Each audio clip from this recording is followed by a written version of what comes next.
હા, એ સારું છે. સાઉથમાં તો કોઈકે બહુ જબરજસ્ત કન્સેપ્ટ કાઢ્યો છે. કાચા કેળા બધા ભેગા કરીને ગણપતિ બનાયા છે.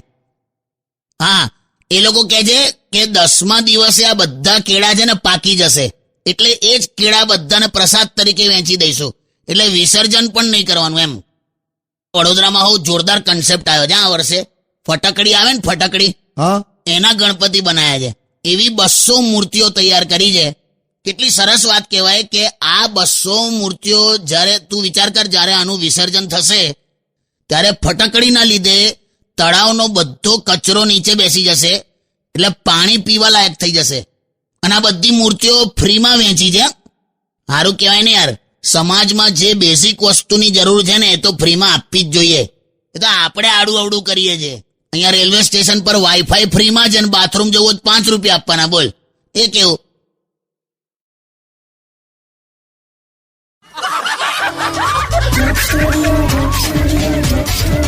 only on